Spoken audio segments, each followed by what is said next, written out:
Habari na karibu tena katika Ufunuo wa Ufunuo, ambapo tunapata kiini cha mafumbo ya unabii. Jina langu ni Alan Dubre. Ikiwa wewe ni mgeni katika huduma na unasikiliza hii sasa hivi kwa mara ya kwanza, ifurahie, itafute.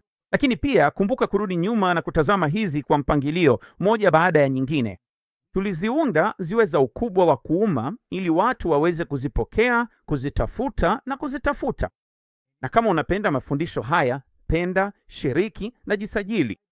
Katika kisanduku cha maelezo chini ya kila fundisho, tumetafsiri mafundisho haya kwa lugha zingine 10, sio tu manukuu yaliyofungwa, bali tafsiri halisi kwa sauti kwa lugha 10 nyingine, ili kutusaidia kushiriki na familia, marafiki na watu tunaokutana nao kote duniani.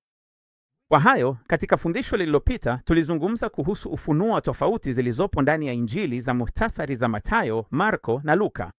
Kwamba wa mwisho watakuwa wa kwanza na wa kwanza watakuwa wa mwisho, ikimaanisha Mathayo, Marko, Luka. Mwishoni itakuwa Luka, Marko, Mathayo, na tofauti zao katika maana ya tofauti zao ndani ya Injili zao zinahusu mafumbo ya unabii. Na leo nilisema tutaingia kwenye mafundisho ya hotuba na tutatumia mafundisho kadhaa kwenye hotuba hizi, lakini leo tutajikita kwenye mafunzo ya kuja kwa Bwana mara 3 yaliyotajwa katika hotuba ya Luka sura ya 21, hotuba ya Marko sura ya 13 na hotuba ya Mathayo sura ya 24. Twende ndani yake na jiandae akili zako kushangazwa, kwa sababu ni jambo la kusisimua sana. Katika Luka sura ya 21 tunaona kwenye mstari wa 25 mazungumzo yao yote ni tofauti kuhusu kuja kwa mwana wa Adamu. Sikiliza Luka 21:25. Kutakuwa na ishara katika jua na mwezi na nyota, na juu ya dunia kutakuwa na dhiki ya mataifa kwa mshangao, bahari na mawimbi vikivuma, mioyo ya watu ikizimia kwa hofu, kwa kutazama mambo yatakayokuja juu ya dunia, na nguvu za mbinguni zitayumba. Na ndipo watakapomuona mwana wa Adamu akija katika wingu pamoja na nguvu na utukufu mkuu. Na watakapoona mambo haya yakianza kutokea, basi angalieni juu na inueni vichwa vyenu, kwa maana ukombozi wenu umekaribia. Je, unajua kwamba neno hili la ukombozi katika Luka sura ya 21, huu ukombozi G629 kwa Kigiriki, linapatikana tu katika Injili ya Luka, halipo katika Marko wala Mathayo popote? Sasa tazama hii kuja kwa mwana wa Adamu au mwana wa Adamu akija katika wingu. Neno wingu ni umoja, na neno katika ni neno la Kigiriki 1722 ambalo kweli linamaanisha katika, lakini neno wingu ni umoja.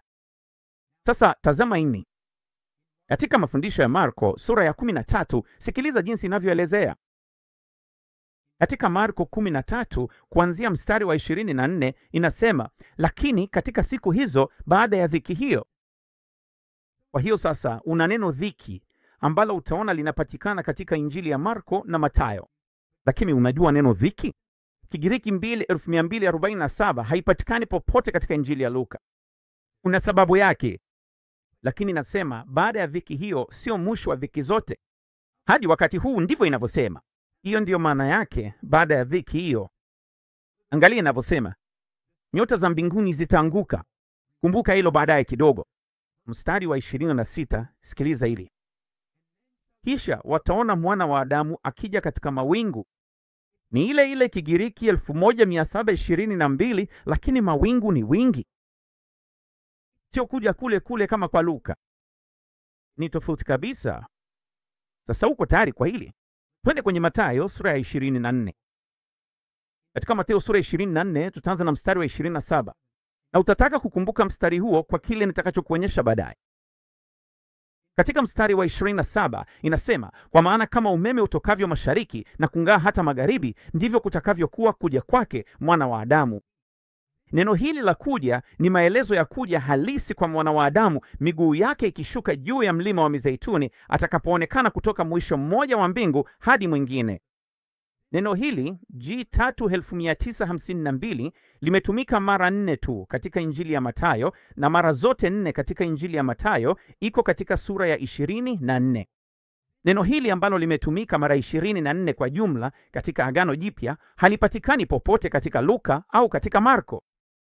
Ndio, ni ulidhani kuna sababu? Utamkumbuka huyo. Sasa mstari wa 29, mara baada ya dhiki ya siku hizo. Unaona hilo? Sasa tunazungumza mara baada ya dhiki, sio hiyo dhiki, bali dhiki. Sasa sikiliza inavyosema sehemu ya 24 mstari wa 30. Ndipo mataifa ya mbinguni watakapoomboleza, nao wataona kuja kwake mwana wa Adamu katika mawingu. Sasa hiyo kwenye karatasi inaonekana sawa na ya Marko, lakini unapokuwa na Strong's Concordance kiganjani mwako kama nifanyavyo hapa na KJV Plus, katika programu hii ya Eastward ninayotumia, unagundua kuwa neno hili ndani sio kutoka kwa Luka na Marko ya yeye kuwa mawinguni na 1722 kwa Kigiriki. Ni neno la Kigiriki 1909 ambalo linamaanisha juu. Huku katika Mathayo ni kuja kwake mwana wa Adamu juu ya mawingu atakapoonekana kama umeme kutoka upande mmoja hadi mwingine, wakati wa kuja kwake mara baada ya dhiki ya siku hizo. Mungu wangu, kuna kuja mara 3 kwa Bwana, kaka na dada.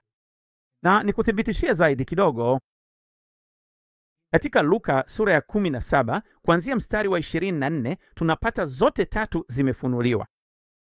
Anaanza na wa mwisho. Kwa maana kama vile umeme unavyomulika kutoka sehemu moja ya mbingu na kuangaza hadi sehemu nyingine ya mbingu, ndivyo mwana wa Adamu atakavyokuwa katika siku yake. Kumbuka Luka. Samahani, Mathayo 24 mstari wa 27.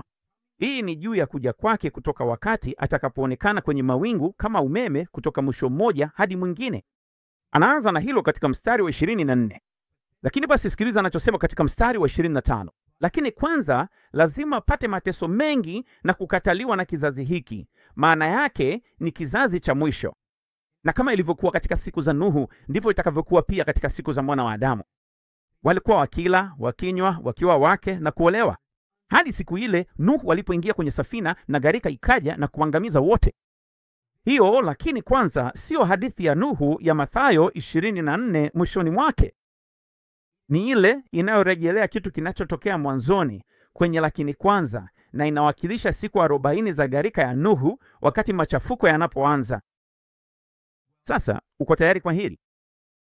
Unajua, katika Luka sura 21 mstari wa 10 inasema taifa litaondoka kupigana na taifa, ufalme dhidi ya ufalme. Utakuwa na matetemeko makubwa ya ardhi na njaa na tauni. Na angalia mstari wa 12 ambao unapatikana tu katika mazungumzo ya Luka. Lakini kabla ya haya yote, maana yake kabla ya taifa kupigana na taifa, ufalme dhidi ya ufalme, kuna kipindi cha muda kinachotokea kwanza, na kimeunganishwa na nini? Kuja kwa mwana wa Adamu katika wingu kumeunganishwa na siku 40 kama za Nuhu. Basi unajua Mungu, nini kinatokea kabla taifa kupigana na taifa, ufalme dhidi ya ufalme? Ni nini maana ya taifa kupigana na taifa, ufalme dhidi ya ufalme? Taifa kupigana na taifa, ufalme dhidi ya ufalme, kunaanza kwenye muhuri wa pili, mpanda farasi mwekundu. Inasema kwamba huyu mpanda farasi mwekundu alipewa uwezo wa kuondoa amani duniani na kwamba wanapaswa kuuana. Naye akapewa upanga mkubwa. Pimambiana, ili ni taifa dhidi ya taifa, ufalme dhidi ya ufalme. Kwa hivyo nini lakini kwanza? Anakuja mbele ya taifa dhidi ya taifa, ufalme dhidi ya ufalme. Ulikisia, mpanda farasi mweupe. Mwana wa binadamu anakuja karibu na mwanzo kama yule mpanda farasi mweupe mbele ya taifa dhidi ya taifa, ufalme dhidi ya ufalme. Unajua kwamba mafundisho ya Marko kuanzia mstari wa 8, taifa litaondoka kupigana na taifa, ufalme dhidi ya ufalme, matetemeko ya ardhi, njaa, tabu, haya ndiyo mwanzo wa maumivu. Hakuna lakini kwanza. Hii inaanza mpanda farasi mwekundu baada ya mafundisho ya Luka. Mafundisho ya Marko yanaanza na mpanda farasi mwekundu. Sasa tazama hii. Unajua Marko 13 ina chukizo la uharibifu ambalo ni tofauti na lile la Mathayo. Chukizo la uharibifu katika Marko ni lile linalohusu alama ya mnyama. Ngoja nikuthibitishie. Katika Luka 17 tunajua kwamba Bwana anakuja mara ya pili kabla hajaja. Unakumbuka, kabla hajaja mwisho ni umeme kutoka upande mmoja hadi mwingine. Na inaanza katika Luka 17:28. Vivyo hivyo, kama ilivyokuwa katika siku za Lutu, walinunua, waliuza, hadi aliponyesha moto kutoka mbinguni. Ndipo mwana wa Adamu alifunuliwa. Hii ndio inayohusishwa na mafundisho ya Marko kuhusu kuja kwa mwana wa Adamu katika mawingu. Lakini walikuwa wakifanya nini kabla hajanyesha moto kutoka mbinguni? Walinunua na waliuza. Unajua kwamba neno hili kununua na kuuza kutoka Luka 17 ndilo kununua na kuuza. Wote nimekuonyesha. Ni G5 9 iliyonunuliwa na kuuzwa G4453. Ni ile ile ambayo ni alama ya mnyama. Wanaponunua na kuuza wakati wa alama ya mnyama, nunua G59, uza G4453. Chukizo la uharibifu katika mazungumzo ya Marx ni kununua na kuuza kwa alama ya mnyama hadi yote yaharibiwe wakati wa kuja kwa mwana wa Adamu mawinguni. Na ndiyo hasa kwa nini. Katika mazungumzo ya Marko inasema nyota za mbinguni, nyota za mbinguni zitaanguka wakati wa kuja kwa mwana wa Adamu mawinguni. Na katika Ufunuo 13, katika Ufunuo 6, mwishoni mwa muhuri wa 6, na nyota za mbinguni zitaanguka juu ya nchi. Na ni lini? Wanalia mawe na milima inatuangukia na kutuficha kutoka kwa uso wake yeye akitia kwenye kiti cha enzi, kwa maana ni sikukuu ya ghadhabu ya Bwana. Je, unajua kwamba katika Mathayo sura ya 24 kuna chukizo jingine la uharibifu linalotukia? Na hiyo ni kwa sababu chukizo la uharibifu katika Mathayo ni kwa sababu hekalu litakuwa limejengwa upya katika sehemu ya kwanza ya tarumbeta. Na kisha nini kinatokea? Tunaona kwamba katika lile chukizo kuu la uharibifu ndipo mwana wa Adamu anakuja tena kama umeme kutoka upande mmoja hadi mwingine, ambapo inasema mara tu baada ya dhiki ya siku hizo ndipo ataonekana akija juu ya mawingu, na inasema itakuwa pamoja na sauti kuu ya tarumbeta. Je, unajua tarumbeta hiyo ni nini? Bila shaka ni ile aliyosema kutoka katika Luka 17:24. Atakapoonekana kama umeme kutoka mwisho mmoja hadi mwingine, kama Mathayo 24:27 tazama inavyosema. Sauti hiyo ya tarumbeta ni ile inayopatikana mara moja baada ya hapo katika Ufunuo 11:15. Wakati malaika wa 7 alipolia, kulikuwa na sauti kuu mbinguni zikisema, falme za dunia hii zimekuwa falme za Bwana wetu na Kristo wake, naye atatawala milele na milele. Na imethibitishwa kwetu katika Ufunuo sura ya 10 mstari wa 7, lakini katika siku za sauti ya yule malaika wa 7 atakapopiga tarumbeta yake, siri ya Mungu itatimizwa, kama alivyowahubiri watumishi wake manabii. Kwa nini? Kwa sababu ataonekana kama umeme kutoka mwisho mmoja hadi mwingine. Ndugu na dada, chukua muda wako, itafute, pitia na ujifunze mambo haya kwa ajili yako. Naomba ikubariki na utashiriki na wengine wengi. Mungu akubariki. Mungu abariki familia zenu. Tutazungumza nawe hivi karibuni. Kwaheri kwa sasa.